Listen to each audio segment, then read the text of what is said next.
Bonjour les amis, bonjour à toutes et à tous, bienvenue sur Le Fossé. On se retrouve ce matin pour vivre ensemble cet avant-match déjà de l'OM Monaco qui nous attend bien évidemment ce week-end, vous le savez.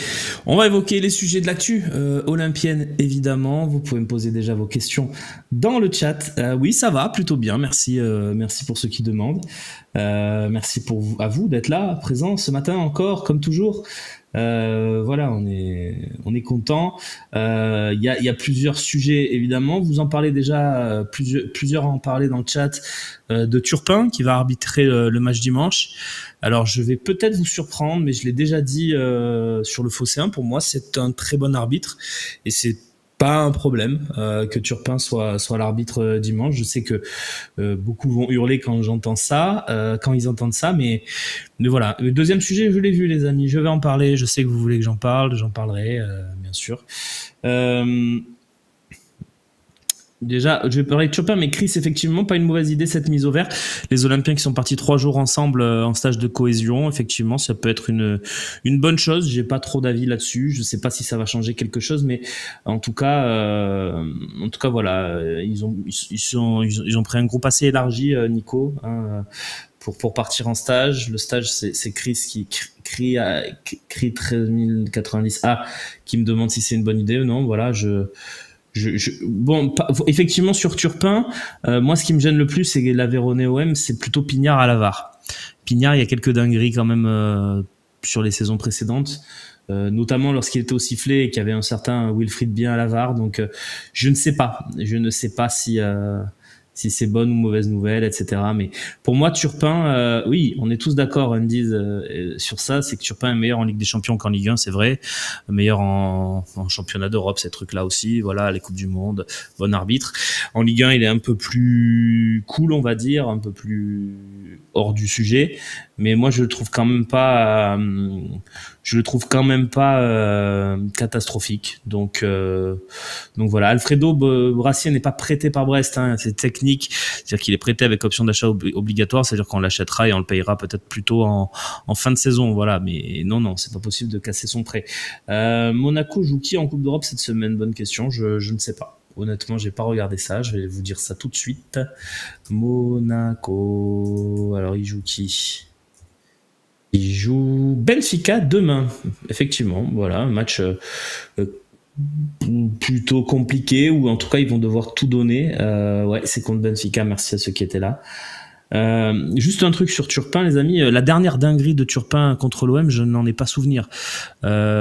Pour moi elle y est, c'est celle à Lens sous l'année Tudor avec le but refusé à Sanchez, mais un but qu'il avait validé au premier abord et que c'est dans le VAR, on lui a dit non il y a faute. Donc moi je veux bien qu'on défonce tous les arbitres, c'est vrai, la plupart nos arbitres mal, mais bon, moi Turpin j'ai aucun problème, en tout cas évidemment sur la masse des matchs qu'il nous a arbitrés, plus d'une quarantaine, oui vous trouverez quelques erreurs d'arbitrage, quelques dingueries, notamment dans les années 2010 au Parc des Princes, mais bon ça remonte quand même, ça remonte, donc voilà, je suis pas moi, Turpin, ça m'inquiète pas plus que ça. Au contraire, je dirais même c'est un arbitre, on sait ce qu'il va donner. On sait que ça va être un arbitrage à la Turpin, c'est-à-dire qui va être pour moi régulier. Après, il y aura peut-être une décision dans le match où on dira c'est signé Turpin, mais dans l'ensemble, oui, je suis plus comme OM. Ce que je crains le plus, c'est Akliouche, Benseguer et Golovin, bien sûr. Est-ce qu'on conserve le 3-5-2? Je ne sais pas. C'est une vraie question parce que je me demande si on n'avait quand même pas adapté à l'adversaire ce 3-5-2 contre Lens. Donc à voir. J'ai pas été convaincu par tout non plus, même si c'est bien ce qu'on a fait à Lens dans l'ensemble. Moi, je trouve que Rabiot monte en puissance, mais qu'il est utilisé trop haut. Donc, je ne sais pas si je partirais pas plutôt sur un 4-3-3 pour avoir peut-être un peu plus haut sur le terrain un joueur comme Jonathan Rowe, par exemple. Donc oui, non, mais je suis d'accord, Charlie, sur le match de Lens. Mais après, encore une fois, Turpin, il avait validé le but. Donc moi, je veux bien. Je veux bien. Donc, est-ce qu'un nul contre Monaco, je prends? Écoute, ça dépend du scénario. Bien sûr, Féfé, ça peut être un bon résultat dans l'absolu. Maintenant, moi, je vous le dis, je suis pas plus inquiet que ça par rapport au match de Monaco. Je pense pas qu'il soit, je l'ai déjà dit plusieurs fois cette saison, que l'équipe de Monaco soit si forte que ça. Ils ont leurs forces et leurs faiblesses comme nous. Ils ont des très bons joueurs comme nous, avec Ben Seguir, avec bien sûr Akliouche et Golovin. Vous les avez cités tout à l'heure. J'ajouterai Zakaria au milieu et Singo derrière, qui sont deux joueurs que j'aime beaucoup. Mais sinon, je trouve pas leur gardien extraordinaire, contrairement aux nôtres. Voilà, je trouve qu'ils ont des faiblesses un peu sur les côtés aussi défensivement. Même si Vanderson a des qualités offensives, je trouve que défensivement c'est pas l'assurance tout risque. De l'autre côté, ouais, Caio Henrique qui est pas aussi fort d'avant qu'il se fasse les croisés. Donc ouais, je suis pas, voilà, je suis en train de les détailler, hein, les faiblesses. Je trouve que souvent, mais ce sera peut-être pas le cas, ils ont une compo très offensive, ce qui peut être une force, mais aussi une faiblesse dans des matchs comme ça. Donc, tu penses quoi des 7 joueurs en manque d'implication? Ah, oui, j'ai vu passer ça. Alors, c'est pas vraiment ça. C'est-à-dire qu'il avait cité dans une conférence de presse une question où on parlait d'Ismaël Koné. Il avait cité d'autres joueurs en disant il faut qu'on ait les mêmes aux entraînements et en match. Ah, donc après, oui, on en déduit des choses, etc. Mais je pense qu'il faut pas trop avoir d'importance là-dessus, Polichette. Voilà, pour répondre à ta question. On s'amuse à faire une compo mélangée poste par poste. Oui, si tu veux, Touillou. Bah, je mets Geronimo Rulli. En défense centrale, je mets Balerdi et Singo. À droite, l'arrière droit, je mets quand même Vanderson. À gauche, je vais plutôt mettre Merlin. Au milieu, Zakaria, c'est sûr, parce qu'il est vraiment très fort cette saison. Et je lui ajoute Rabiot et Højbjerg. Puis je mets 3 offensifs, je vais mettre Greenwood et Akliouche, c'est sûr. Et après, l'attaquant, j'ai pas trop de certitude. Est-ce qu'Embolo, il est Nikina? Non, peut-être Mopé. Après, je sais pas combien ça fait du coup. Mais ça peut être aussi, on peut jouer sans pointe et mettre Ben Seguir. Voilà, donc on va mettre Ben Seguir pour la logique du truc. Donc ça fait Singo, Zakaria, Vanderson, Ben Seguir. Ouais, on est à 5-5 plus le gardien. Donc je suis pas... Seb Mouille-toi, ce pseudo assez incroyable, mais qui est fidèle à nos émissions. Baby Shark, merci pour ton abonnement. Quel sera le classement du top 5 à la trêve? Je pense qu'il sera assez proche de celui qu'on a là, hein, avec Paris, avec Monaco, avec nous, avec Lille et puis Nice ou Lyon, voilà derrière. Donc ouais, je fais une équipe. Pour moi, Golovin est moins fort que Rabiot. Après, c'est une question de goût et de ce qu'on cherche dans une équipe. Tu peux aussi la faire avec Golovin, hein, c'est pas, ça me dérange pas. Salut Romain, pense qu'on n'est pas trop exigeant avec Luis Enrique. Ah merci, voilà, Kimi Sama. Au vu de son début de saison et de sa polyvalence, vous le mettez rarement en avant. C'est vrai. C'est vrai que je mets rarement en avant Luis Enrique. On m'a fait beaucoup de retours sur ce que j'ai dit, pas beaucoup. Quelques-uns. J'ai oublié Luis Enrique, non, mais Nico, faut pas plaisanter non plus. Qu'il soit dans le 11 de l'OM, pourquoi pas, mais dans quel ordre ce top 5? Non, mais dans celui-là, je pense que ça va pas trop bouger. Je pense d'ici la trêve, il y a des écarts de 3 points entre les équipes. Je vois pas des révolutions dans le classement. Hein. On a pris le mauvais Ben Seguir. On a pris celui qui voulait venir. Hein. On avait tenté pour info Eliès, mais du temps où il jouait à Cogolin dans le Var, mais il avait choisi le centre de formation de Monaco. Mais voilà. Alors j'ai pas vu l'émission d'hier, on m'en a parlé. J'étais en repos hier, donc je me suis reposé. Enfin, je me suis reposé, je me suis occupé de mes enfants, mais on peut parler de repos, pas vraiment du repos, mais bon. Du coup sur Enrique, et j'avais pas le chat aussi volontairement pendant les matchs quand je ne présente pas l'émission, notamment les matchs à l'extérieur, je ne prends pas le chat avec moi. Je sais que Slim et Idriss l'ont sous les yeux, moi je le prends pas pour pouvoir être moi-même et donner mon avis vraiment 100% et pas me laisser influencer. Alors évidemment que j'ai eu des retours, que j'aurais été dur sur Luis Enrique. Le truc, c'est que je vous rappelle aussi qu'on stream sur YouTube, effectivement. Merci pour ceux qui me le disent dans le chat.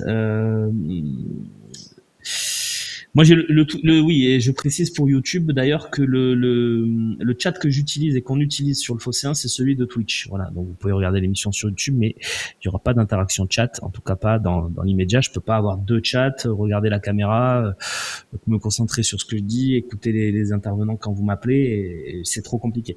Et Mopé qui fait un live Twitch, ça, je trouvais ça génial. Ouais, je trouve ça génial, personnellement.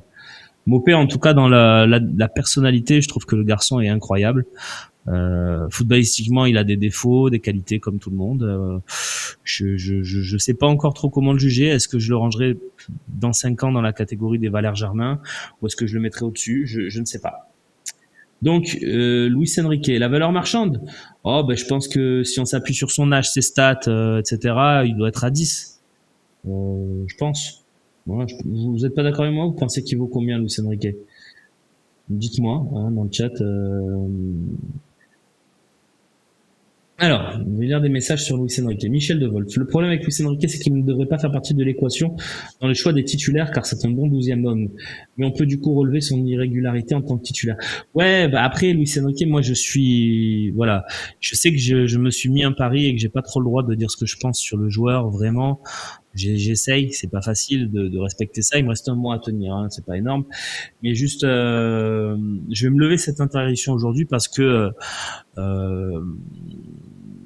le fait est que je suis interpellé là-dessus et que du coup, je vais pouvoir parler librement et dire ce que j'ai envie de dire sur le joueur. Je vais essayer d'être objectif. Avant cette saison, c'est-à-dire qu'avant le mois de juillet, on va dire, Luis Enrique à l'OM, c'est une catastrophe, c'est pénible, ça ne prend pas de risques, c'est mou, c'est lent, ça court beaucoup dans le vide. Je trouve le joueur inefficace, insuffisant et pas au niveau pour l'Olympique de Marseille. Ça, c'est ce que je pense du joueur avant le mois de juillet. Je pense que ses statistiques offensives me donnent quand même plutôt raison, puisque je crois qu'en 4 saisons, il a mis 2 buts, un contre Canet-Rocheville et un contre Clermont, le 5e. Bon, on peut pas dire que j'aime le joueur. Vraiment, sur les 4 premières années, je suis même à vous dire que je déteste le joueur et je veux qu'il parte. Voilà, je suis honnête avec vous. Je le trouve nul avant juillet. Ça, c'est mon constat.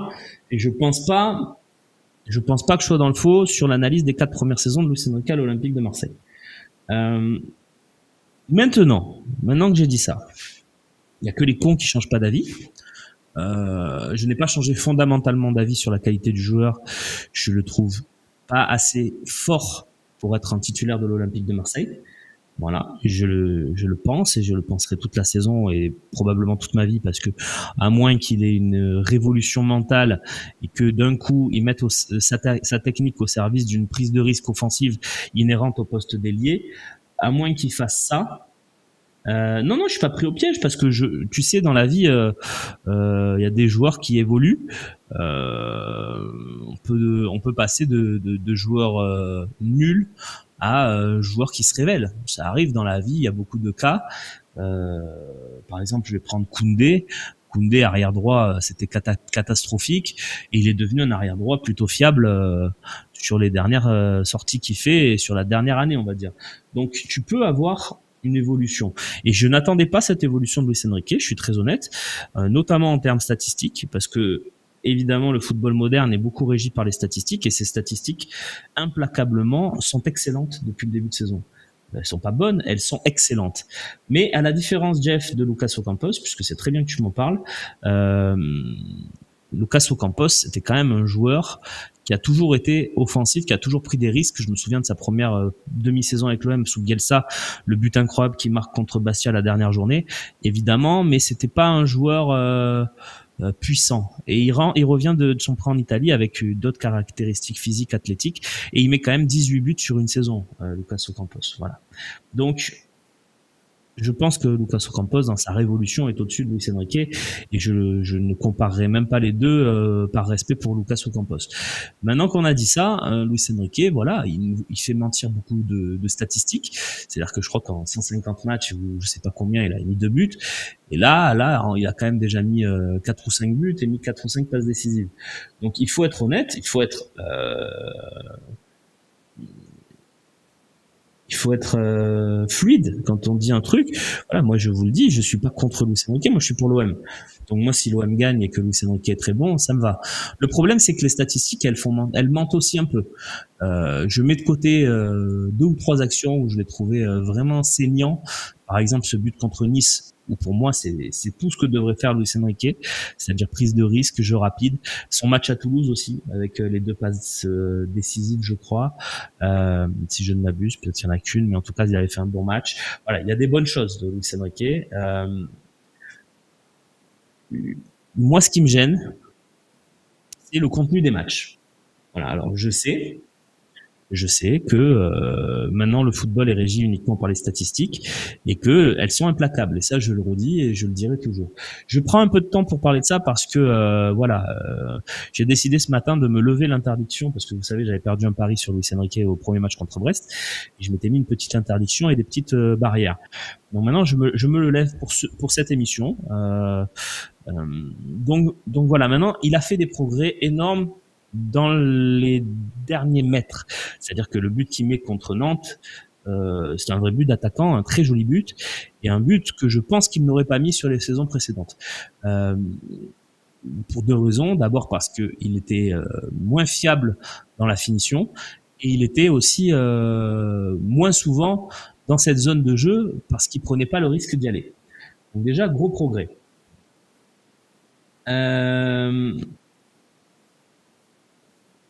Ça n'engage que moi, mais je pense que tu auras le contenu en retenant surtout le négatif. C'est possible. Maintenant, vraiment, et là, je suis très sérieux sur ma question. Allez-y dans les commentaires. Sur le match, vraiment, j'ai besoin d'une réponse et soyons sincères tous ensemble ce matin et avançons. Sur le match contre le dernier match contre Lens, merci, pardon. Sur le match contre... Bien sûr, tout est dit statistiquement et qu'il n'y a aucun problème CU84 VS pour le reconnaître. Mais sur le match contre Nantes, citez-moi, à part le but, une action où vous vous dites « Waouh, Luis Enrique ». Un truc bien qu'il a fait. Vraiment un vrai bon truc où vous vous dites « Ouais, voilà, là quand même, Luis Enrique, quoi ». Et soyez très honnête, parce que là, je vous parle de contenu. Pour moi, c'est largement insuffisant. Par exemple, dans un contenu de match, je vais préférer tous les jours Jonathan Rowe. Et tous les jours. Il n'y a même pas photo. Même Jonathan Rowe qui aurait une entorse à la cheville, je préfère Jonathan Rowe. Maintenant, dites-moi un truc qu'il a bien dans ce match. Voilà. Je vais lire vos messages vraiment et je vais le faire avec sincérité. Limité techniquement, c'est Corbeau qui me dit ça. Travailleur, utile et décisif. Travailleur, c'est vrai. Utile, discutable. Décisif, implacable. Absolument.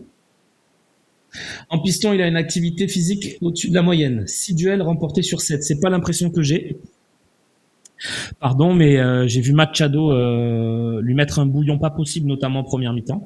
Alors peut-être que les stats disent le contraire, mais moi, c'est l'impression que j'ai. Avant, il tirait histoire 2 sans aucune conviction. Cette année, quand il tire, il se dit que ça peut faire mouche. C'est vrai, Féfé, tu as raison. Mandanda, un joueur médiocre qui progresse en fait un joueur moyen. C'est un peu mon avis, pour être très honnête. Le dribble, il se fait retenir sur la droite en deuxième temps. Si tu fais référence au grand pont, il fait plutôt joli, mais qu'après, il s'embrouille avec ses pieds. Bon, peut-être.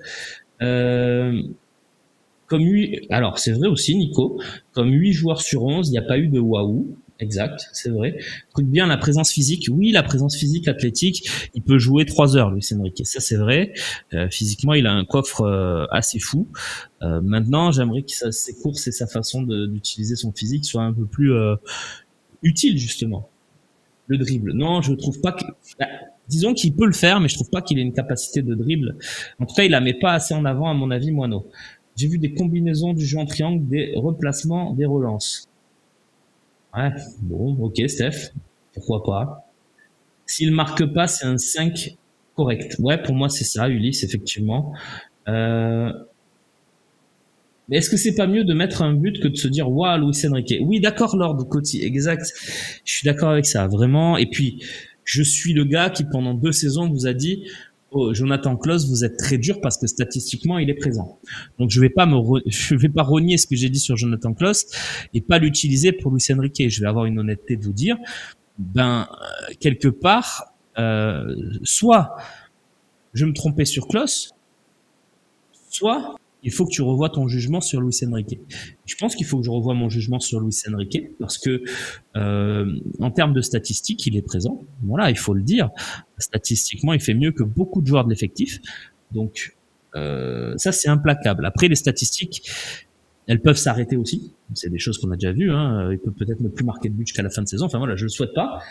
Tout peut encore arriver. Pour moi, les contenus de ces matchs ne lui garantissent pas une écriture statistique fiable jusqu'à la fin de saison. Mais on verra. Non, Merlin, s'il fait le même match, pour moi, c'est insuffisant. Non, mais le contenu du match, vous me ferez pas changer d'avis. Le contenu du match contre Lens, c'est pas bon. Luis Enrique, c'est très moyen en piston. Son contenu de match. Après, le but, évidemment, il est ultra décisif. Merci d'être là.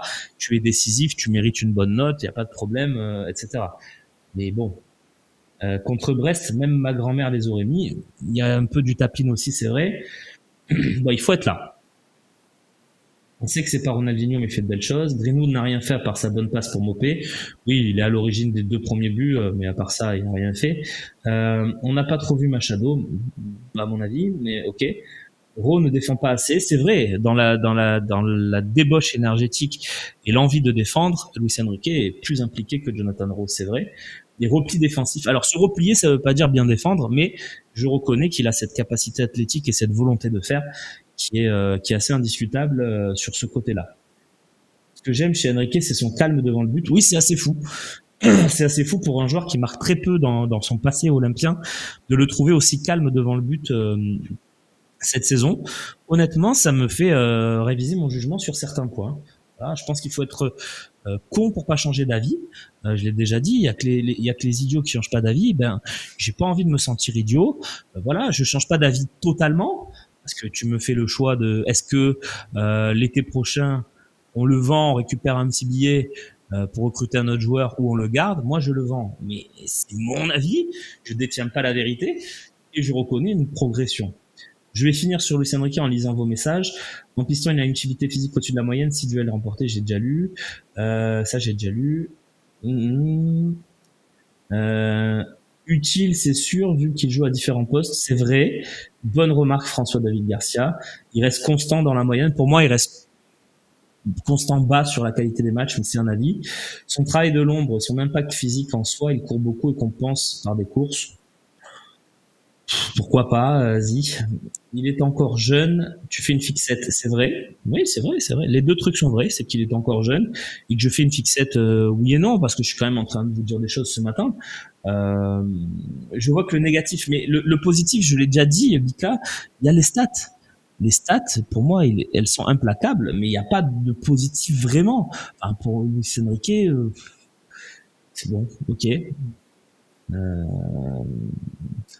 La première mi-temps, bof, ok, comme le reste de l'équipe. Et la deuxième, alors, mieux, comme le reste de l'équipe, Steph. Enrique, c'est un joueur timide qui ne fait jamais la diff ballon au pied. C'est un bon élève, bien élevé. Il en faut, mais pas titulaire. Voilà, Manuel Sierra, ton avis. C'est un peu mon avis. Après, je comprends qu'il y ait des gens qui l'aiment bien parce que brésilien, c'est attachant, il a un bon toucher de balle, c'est sympathique. Moi, c'est pas forcément ma tasse de thé, mais je respecte. Je vous l'ai déjà dit, je respecte les gars, il n'y a pas de problème. Mais encore une fois, on sera pas forcément d'accord. Piston est plus son poste d'avenir, ça c'est possible, Zi, effectivement. Tu contredis les stats, ton impression est plus valable que les stats, alors sérieusement, bah, écoute Alfredo, je suis pas obligé d'être d'accord avec vous. Je veux dire, chacun a son avis et c'est une émission d'opinion. Si je viens ce matin et que je vous dis oh oui il est gentil, il est fort, oh, je l'aime Luis Enrique, je suis pas honnête avec vous parce que déjà vous allez le voir que je le pense pas. Maintenant, je vous le dis vraiment sur cette saison, je suis ravi par ce qu'il fait. Je suis très content de Luis Enrique sur cette saison et je suis content de le voir progresser et j'aimerais qu'il progresse encore plus dans le jeu parce que je vous le dis, allez, honnêtement, techniquement il est très fort, physiquement il est très fort. Mais il me manque 2 choses. Premièrement, c'est le mental. C'est-à-dire que dans les moments difficiles, ça soit lui qui nous sorte la tête de l'eau. Ça n'est jamais arrivé, ça n'arrivera peut-être pas. Et deuxièmement, j'aimerais que dans le jeu, il ait beaucoup plus d'implication, beaucoup plus, qui se libère en fait, que dans des situations, au lieu de faire une passe facile en retrait, il aille au duel, il provoque, il fasse des choses qu'il est capable de faire avec sa technique, parce que c'est un bon joueur, c'est un beau joueur qui a des qualités athlétiques et techniques pour le faire, mais il le fait pas. Donc, excusez-moi de le dire, il le fait pas. La seule fois où il a fait cette saison, j'ai déjà dit, Toulouse, très bon match, et ce qu'il fait contre Nice, le but magnifique. Et ça, il doit le faire plus. Il doit le faire plus. Voilà. Je vais pas faire plus long. Contre Reims, il a mis beau but, le 2-2. Non, c'est Greenwood qui met le 2-2 contre Reims. Je préfère 1000 fois un attaquant qui marque et qui fait des passes D qu'un attaquant qui fait des dribbles. Oui, oui, Rafiki, bien sûr, mais je le maintiens. Pour moi, s'il garde ce niveau de jeu qu'il a global, c'est-à-dire sans prendre trop de risques, etc., il marquera pas 15 buts, 15 passes D. J'ai quelqu'un en ligne, j'arrive, c'est Jean-Antoine, mais je termine sur ça vraiment. Ça fait des lives mardi comme si ça jouait la LDC. Ça fait des lives tous les mardis depuis 4 ans, Brodini. Et on est très content d'être avec les supporters de l'OM qui sont des supporters fidèles et qui, même quand il fait froid, vont au stade, contrairement à certains autres clubs où, dans les tribunes, on arrive à voir le dessin de la Tour Eiffel. Voilà, ça c'est pour toi, Brodini 93. Coucou à toi. Et merci d'être là quand même, parce que voilà, j'ai pris beaucoup de retard sur le chat. Je pourrais pas lire tous vos messages, les copains. En tout cas, je vois que ça fait débat. Salut Romain, ça va? J'espère fort une victoire dimanche. Je vais prendre mon premier appel du matin. C'est Jean-Antoine. Salut Jean-Antoine. Bonsoir. Bonjour, pardon. Oui, on peut dire bonsoir, hein, Jean-Antoine. Qu'est-ce que tu veux nous dire ce matin? Et merci à Drogba qui s'abonne avec son Prime. Alors moi, je voudrais réagir sur Luis Enrique, justement, vu que c'était la conversation, enfin, c'était le sujet du moment. Avec plaisir, avec grand plaisir. Vas-y. Alors moi, Luis Enrique, c'est vrai que bon, le joueur, il fait pas rêver. C'est pas un joueur qui va te faire lever ta chaise. C'est pas le joueur qui va techniquement, voilà, tu vois, et tu vas pas dire ah ouais, incroyable. Mais pour moi, c'est un joueur un peu de l'ombre, en fait, de travail. Faut savoir que Luis Enrique, on le traîne pas là des postes où c'est pas son poste. Il joue piston. Il fait un travail défensif quand même incroyable. Il aide l'équipe.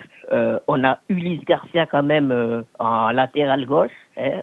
C'est pas le meilleur latéral gauche qu'on a eu à l'OM. Et je trouve que Luis Enrique l'aide quand même pas mal. Il le soulage quand même beaucoup défensivement. Et je pense qu'il se dépense quand même pas mal. Et offensivement, après c'est pas une excuse, hein, mais je pense qu'après offensivement, ben, peut-être que il peut moins s'exprimer dû à la fatigue aussi des efforts défensifs.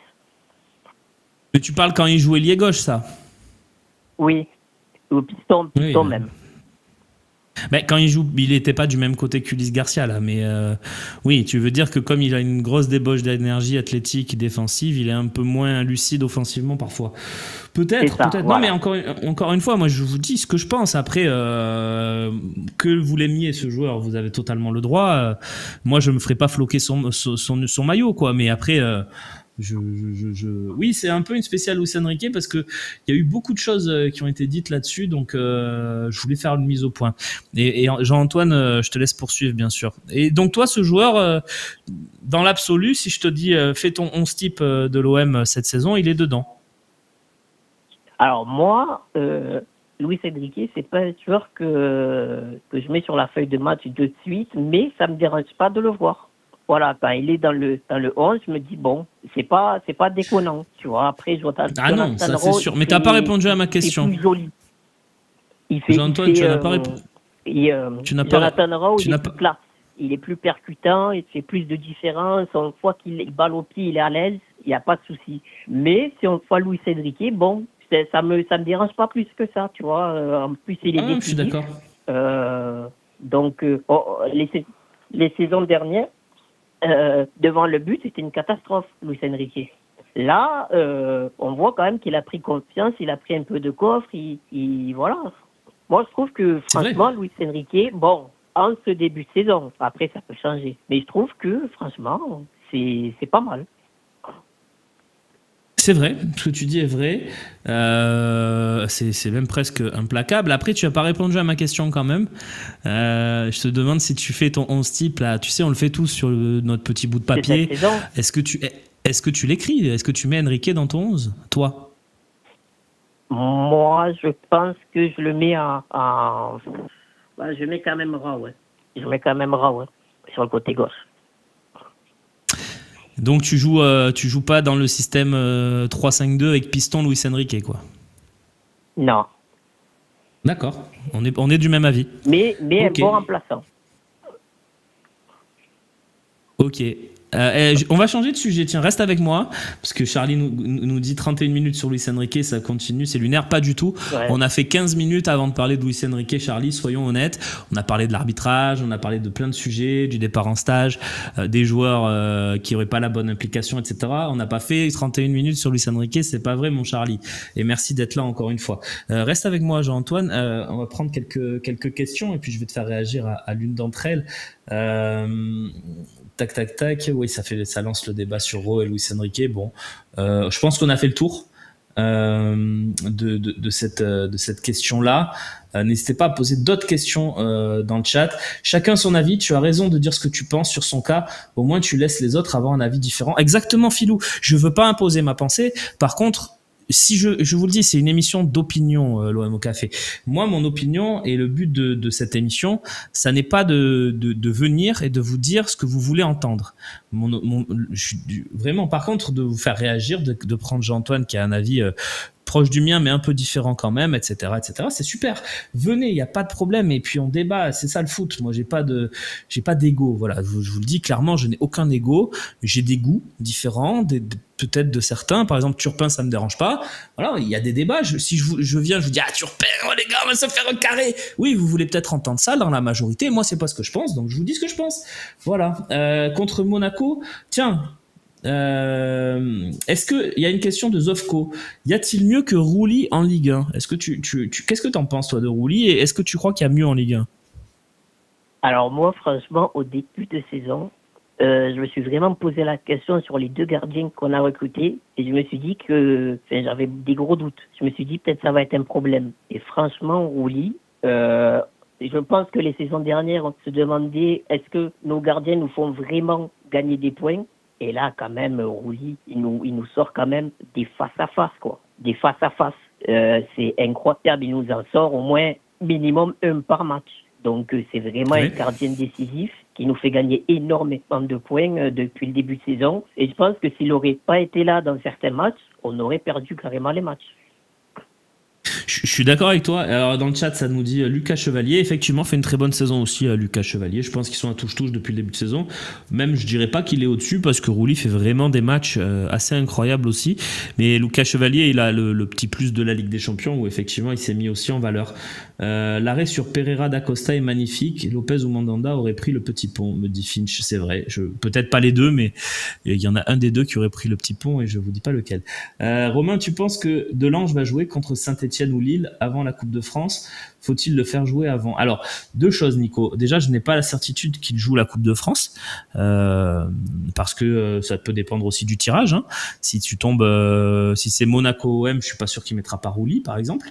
C'est une possibilité puisqu'on sera dans le même groupe de tirage. Vous le savez, il y a 4 équipes de Ligue 1 plus 12 autres équipes réparties de façon assez équitable, mais par zone géographique. Donc, c'est très possible que on tire une Ligue 1 et dans ce cas-là, Rouli peut jouer aussi. Donc, je pense pas que Delange soit certain de jouer et je pense pas qu'il faille le faire jouer avant. Voilà, il jouera son match de Coupe de France si De Zerbi le souhaite, mais il faut laissez-moi mon Rouli. Il est en roue libre. Effectivement. Pas de nouvelles d'Harit? Non, j'en ai pas. C'est Foufa, très honnêtement. Un mot aussi sur ce qu'a dit Payet. Tiens, je vais remercier Jean-Antoine. On va prendre un autre viewer pour pouvoir faire tourner la parole. Merci d'être passé nous voir ce matin. Merci à vous. Merci beaucoup de m'avoir écouté. Je t'en prie. Et puis tu sais quoi, on a un autre viewer, mais c'est pas n'importe qui puisque c'est Seb Volpe. Salut Seb. Est-ce que tu m'entends déjà? Je t'entends à merveille. Ah, super. Non, je voulais juste faire une petite intervention par rapport à ton sujet sur Luis Enrique. Parce que il y a beaucoup de copains sur MyFoCN. Tu sais qu'on a on a des Tout à fait. salons sur lesquels on peut discuter tout au long de l'année, Mhm. et c'est un plaisir. Et qui disent vous êtes pas juste avec Luis Enrique pour apporter de l'eau à leur moulin aussi, parce qu'on a tous nos têtes. C'est ce que j'ai répondu à Jeannot pour ne pas Bien sûr, bien le sûr. nommer, Mais et tu as je vu l'embrasse. l'émission, j'ai quand même, je l'ai pas défoncé non plus là. Je pense que j'ai été Non, non, non, plutôt honnête non, mais sur je le truc t'appelle, là. j'appelle pas pour critiquer ton point de vue. J'appelle juste pour Bien dire, sûr. à un moment donné, moi, je suis de ceux qui disent, et ça vaut pour Harit aussi, parce que moi, ma tête de turc personnelle, c'est Harit. Tout le monde le sait, donc chacun ses têtes de turc. Mais je crois qu'il faut objectivement dire, on s'inscrit dans un projet sur 3 ans avec un coach qui s'appelle Roberto De Zerbi. Pour le coup, même s'il s'est trompé en mettant Holberg derrière, même s'il s'est trompé en faisant des choix qu'on n'a pas forcément compris. Moi, par exemple, j'ai pas compris pourquoi il a retitularisé Brassier contre Auxerre alors qu'il s'entêtait avec Mhm. Kondogbia pour remettre ensuite Kondogbia, donc il fait des va-et-vient. Je pense que c'est un coach qui est perfectionniste, qui teste, qui essaie, qui essaye de trouver la meilleure formule. Moi, ce que j'adore, c'est que ben là, il est passé dans une défense à 3 parce qu'il s'est dit, pour à 4, manifestement, j'y n'y arrive pas. Tout ça pour dire, si le mec à l'entraînement, il voit Enrique qui se défonce, qui voit que dans le match, Enrique, il a marqué, qui voit que Ro, que moi personnellement, j'aime beaucoup, mais peut-être qu'il s'implique moins aux entraînements, peut-être qu'il fait moins de replis défensifs. On a vu qu'il avait fait ce nouveau système en expliquant en conférence de presse que Greenwood, il ne défendait pas assez et que donc il avait dû réaménager son système pour permettre à l'équipe d'avoir beaucoup plus d'équilibre, parce que le souci cette année, c'est pas qu'on marque pas de but, c'est qu'on en encaisse trop. Donc peut-être qu'il se dit simplement, et c'est ce qu'on a vu contre Auxerre, quand tu alignes à la fois Greenwood et quand tu alignes à la fois Rowe, même si les deux joueurs nous hype, même si les deux joueurs sont des provocateurs, peuvent apporter leur influence au niveau de l'attaque de l'Olympique de Marseille, peut-être que ça déséquilibre l'équipe aussi, parce que si tu défendais avec Saliba, je sais, avec Balerdi, avec en pleine possession de ses moyens, et que donc tu avais une super base défensive, peut-être qu'il se dirait je peux mettre Rowe, je peux mettre Greenwood en même temps, parce que même s'ils défendent pas trop par rapport à l'équilibre d'équipe, c'est pas grave, j'ai des tauliers derrière, mais là tu as pas Saliba, tu as un Balerdi qui est en dedans en ce moment. Donc peut-être qu'il privilégie Luis Enrique parce que ça lui apporte plus d'équilibre au niveau de l'équipe. Donc il a des yeux, ce Oui, que je voulais oui, juste te dire, Romain, c'est que il a des yeux comme nous, il a un cerveau comme bien nous. sûr. Je pense que c'est un excellent tacticien. Donc si pour l'instant il décide d'aligner Enrique à la place d'Euro, c'est que Ah dans mais son équilibre d'équipe, dans ce qu'il constate à l'enseignement, c'est la meilleure formule. Voilà, ah mais c'est je QFD, conteste quoi. pas. Hein. Ah mais je conteste pas du tout ça et je trouve qu'il a de l'utilité aussi, Luis Enrique. Moi, ce que je dis, c'est juste que la réécriture de son match à Lens, dire qu'il a fait un très gros match, je suis juste pas d'accord. Après, effectivement, qu'il soit titulaire, ça me dérange pas du tout, tu vois. C'est juste, faut pas non plus le faire passer pour un phénomène absolu, c'est juste ça. Mais effectivement, son but est ultra décisif et lui a été ultra décisif dans ce match. Seb, est-ce qu'il y a autre chose que tu voulais nous dire ce matin dans l'OM au café? Non, mais c'est pareil pour Mopé. Non, non, c'était juste sur ce débat-là que je voulais intervenir. C'est pareil pour Mopé. Mopé, il fait un match Vas-y. exécrable. Moi, c'est un joueur que j'aime bien, qui se bat, qui apporte, c'est un guerrier. Mais je dois reconnaître que sur la première mi-temps, Mopé, il fait un match, il vaut deux. Il est nul. D'autant qu'il a Ouais, ouais, cette c'est vrai. espèce d'occasion presque immanquable. Et au final, il met ce but, il manque ce but, pardon. Donc moi, sa note en première mi-temps, c'est 2. En seconde mi-temps, il est impliqué sur 2 buts. Et je pense que c'est des actions de grande classe. Au final, il se retrouve Mais, avec 7. mais c'est- Donc, parce que le mec a fait 2 super actions et je trouve que c'est légitime. Le mec, c'est un bah oui. attaquant, il est impliqué sur les 2 buts. Mais Luis Enrique, ça vaut pour lui aussi. Tu vois ce que je veux te dire? Donc, c'est ça que les gens ils contestent. Ils se disent, le Mopé, il a fait un match bidon, il est impliqué sur 2 buts, il a 7. Luis Enrique, il a fait un match plus correct que comment il Mhm. s'appelle que Mopé. Je veux dire, tu peux pas dire que Enrique il a pas été meilleur que Mopé. Tu vois ce que je veux dire sur le match. Il a été beaucoup plus utile à l'équipe que Mopé. ne serait-ce que sur la première mi-temps. En plus, il stat encore, c'est-à-dire qu'il marque un but, donc il est décisif. Oui, c'est surtout ça. Et il est pas dans les tops. On peut s'interroger, et les gens peuvent s'interroger pourquoi Enrique n'est pas dans les tops. Voilà, donc je comprends la réflexion. C'est dommage que t'aies pas pu faire la troisième mi-temps. C'est dommage que tu t'étais pris, évidemment, mais c'est dommage que t'aies pas pu faire la troisième mi-temps. Non, j'étais pas pris. Je l'ai expliqué hier dans le talk. J'ai mis un coup de pied dans une table et j'ai failli me fracturer le pied. Donc j'ai fait une radio. Heureusement, il y a pas eu de dégâts. Ben j'ai expliqué sur l'action de Lens quand il y a la contre-attaque, je dis faute, et puis je vois que l'arbitre il fait des signes de la main en disant jouer. Donc je commence à insulter l'arbitre et à monter dans les tours. Et quand je vois que les Lensois ils marquent et qu'ils valident le but, j'ai tapé dans une table et j'ai failli me fracturer le pied. Voilà, c'est passé à pas grand-chose. Et tout ça pour rien, puisqu'après l'arbitre a fait la VAR et puis donc j'ai pas fait la troisième mi-temps parce que j'étais en grande souffrance. Aujourd'hui, ça va mieux. Il y a une question dans le chat d'Alpha Blue Light. Est-ce que la table, elle va bien? Et en fait, j'ai frappé pour tout vous dire dans une chaise qui était bloquée par la table. Donc en fait, j'ai voulu faire voler la chaise en lui tapant dedans. Sauf que la chaise, elle a pas bougé d'un iota parce qu'elle était bloquée par la table. Donc c'est mon pied qui a volé en éclat. Et c'est les risques du métier. Voilà. Être supporter de l'OM, ça comporte quand même beaucoup de risques. Voilà.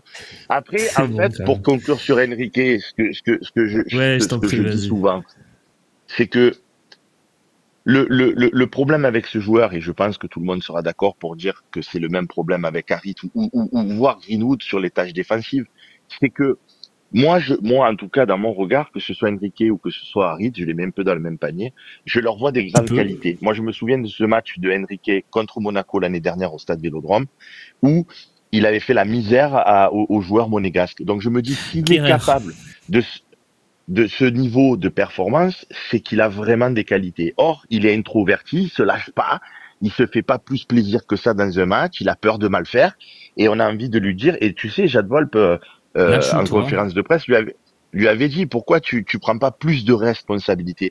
Et c'est vrai qu'il avait répondu, tu as raison, je devrais en faire plus, et c'est ce que j'essaye de faire à l'entraînement, il faut que j'arrive à me l'ancrer dans la tête. Pour l'instant, eh ben, il a du mal à prendre un peu plus, il veut peut-être pas perdre des ballons, il est très propre, c'est un bon élève, très appliqué, très propre, très bon art, tu vois ce que je veux te dire? Donc, c'est exactement ça, et je l'ai dit, c'est vraiment, lâche-toi, garçon, franchement, on le voit que t'as les qualités techniques, t'as le physique pour aller avec ces qualités techniques, et tu fais pas assez par rapport à ça, c'est juste ça, en fait, mais on est plutôt d'accord, en fait.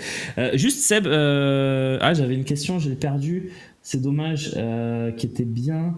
oui, non, c'est pas une question, c'était une remarque. Justement, tu as failli te casser le pied à cause de l'arbitrage à Lens. Est-ce que tu n'es pas tombé de ta chaise de radiographie? Je sais pas si ça existe, c'est pas exactement ça, mais quand tu as vu les déclarations des Lensois après le match, parce que ça, moi, je voulais en parler aussi ce matin, ça me paraît quand même assez hallucinant que tous les dirigeants lensois osent se plaindre de l'arbitrage.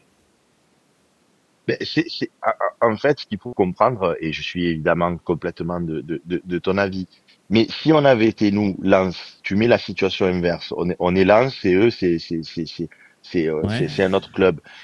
On aurait apprécié que Mehdi Benassia, on aurait apprécié que Longoria disent maintenant il y en a marre, parce que c'est dans un contexte global. Ils estiment qu'ils se sont fait voler contre Lille. En fait, ils mettent la pression sur l'arbitre, comme nous on aime bien. Enfin, moi personnellement, j'aime bien quand Mehdi Benassia défend le club ou quand Pablo Longoria défend le club. Donc, si tu veux, ils font ces sorties-là. Évidemment qu'ils savent très bien en tant qu'être humain que leur discours est lunaire, parce que la faute elle est plus qu'évidente sur Nadir. Mais ils sont dans leur rôle de dirigeant. De sortir et de dire les mecs, tu t'imagines quand même le haut le cœur qu'ils ont eu, ces pauvres supporters lensois, de se dire, imagine-toi, tu es au stade Vélodrome, toi qui as vécu pendant 10 ans à Marseille et bien sûr, non mais 10 ans de Phocéens au stade Vélodrome avec nous. Imaginons, il y a cette 25 ans de Vélodrome, 25 ans de Vélodrome, mais oui, vas-y, continue. Voilà. Mais tu vois l'arbitre qui te dit vas-y, jouez, ton équipe elle fait la contre-attaque, tu égalises 2-2, tu es dans un bonheur incommensurable, et d'un coup l'arbitre dit attendez, il faut que je revoie les images de la VAR, parce que ce qu'ils ont dit aussi, et quelque part, c'est compréhensible. Comment ça se fait que l'arbitre qui est à 2 mètres de l'action, ils disent jouer, tu vois ce que je veux te dire. Leur argument, ça a été de dire, puisque l'arbitre, il était au cœur du jeu à 2 mètres, et qu'il a jugé sur le direct qu'il n'y avait rien, Pourquoi après c'est la VAR qui intervient, etc. Et je pense que là, l'énorme faute, c'est l'arbitre qui a 2 mètres, qui a aucune excuse pour pas siffler en temps réel. Déjà, il m'a fait mal au pied, cette espèce d'enfoiré. Et parce que si siffle en première intention, ben il y a plus de débat, tu vois. Il y a pas de débat de la part des dirigeants, il y a pas de débat de la part de personne parce que la faute est manifeste et que donc. Et je comprends même pas que l'arbitre, je sais pas ce qui lui est passé par la tête, de se dire non, en fait, il n'y a rien joué, c'est ça. Donc, en fait, ils ont parlé sous le coup de l'immense frustration d'avoir eu le sentiment de revenir à 2-2 face à l'Olympique de Marseille et au final de se prendre un 3-1 dans la bouche. Donc, c'est un manque de lucidité, mais je trouve pas ça lunaire parce que justement, ils sont partisans chez les dirigeants de Lens. Donc, ils sont, moi, je pense, dans leur rôle. Voilà. Après, si ça avait été les dirigeants de Paris, les dirigeants de Monaco, les dirigeants qui disent on comprend pas ce qui s'est passé avec l'arbitrage à Lens parce qu'on est des concurrents directs, oui, ça serait manque d'impartialité. Mais eux, ils interviennent dans ces déclarations juste après le match. Tu n'as pas de recul, tu es dans ton émotion. Tu veux dire, si tu crois que je suis fier d'avoir tapé une chaise et de m'être fait mal au pied, pas du tout, tu vois. Mais bon, voilà, c'est les tripes qui parlent, c'est l'émotion. Et donc, si j'étais dirigeant lensois et que j'intervienne à la fin du match, eh ben, potentiellement, j'aurais pu dire cette dinguerie parce que voilà, tu es dégoûté de pas avoir égalisé et en plus, tu te prends le coup franc d'Holder derrière. Voilà, mon ami. Oui, et puis je vous laisse tranquille. Ouais. Merci Seb. Là, je reste parfait comme tu veux. De toute façon, on va conclure effectivement. Merci pour ton intervention ce matin. Mais c'est vrai que tu m'as un peu convaincu et que effectivement, c'est peut-être aussi du travail de long terme en disant voilà, maintenant stop. On s'est encore fait carrer alors que tu le penses pas forcément pour les matchs d'après. Ou si tu peux avoir cette situation-là, ben, que l'arbitre ira peut-être cette fois-ci voir le VAR. C'est peut-être effectivement du travail long terme. C'est peut-être un peu ce qu'on a fait depuis quelques matchs aussi, parce que peut-être que si on gueule pas à Lyon, ils peuvent se dire oh bah c'est pas une erreur manifeste, ça va. Peut-être qu'effectivement le travail de long terme sur l'arbitrage dans la communication en tout cas ça a un rôle à jouer là-dedans. Merci Seb et puis merci à vous d'avoir été avec nous ce matin. À moins que Loïc tu m'aies calé quelqu'un, fais-moi signe pour la fin d'émission, peut-être un appel téléphonique, je ne sais pas. Loïc, dis-moi, c'est toi qui me dis.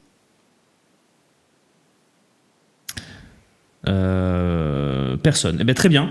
On fera ça demain, du coup, puisque demain, je vous retrouve dans l'OM au café avec toujours le même plaisir. On poursuivra les débats.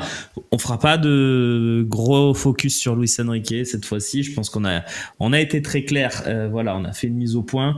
Je pense que il fallait le faire parce que moi, je vous le dis, j'ai personne dans le collimateur. Moi, mon collimateur, c'est l'OM et je veux qu'on soit le plus haut possible en fin de saison et peut-être avec une Coupe de France dans la vitrine au trophée. Donc voilà, c'est ce que je veux. J'espère que ce sera avec un très bon Luis Enrique et qui me fera mentir sur toute la saison par rapport à ce que je pouvais dire avant le début de saison et qui continuera à être bon statistiquement, même s'il pourrait encore, je le dis, élever son niveau de jeu. Merci à vous d'avoir été avec moi ce matin. C'était cool. J'ai pas pu lire tous vos messages. J'ai vu que vous étiez très nombreux à réagir et j'ai pris beaucoup de retard en fait dans le chat sans le savoir parce que voilà. Donc on se voit très très vite donc dès demain à 11h pour une nouvelle émission. Merci à Seb et merci à Jean-Antoine d'être passé nous voir ce matin et merci à Loïc Lachaud à la réalisation de cette émission.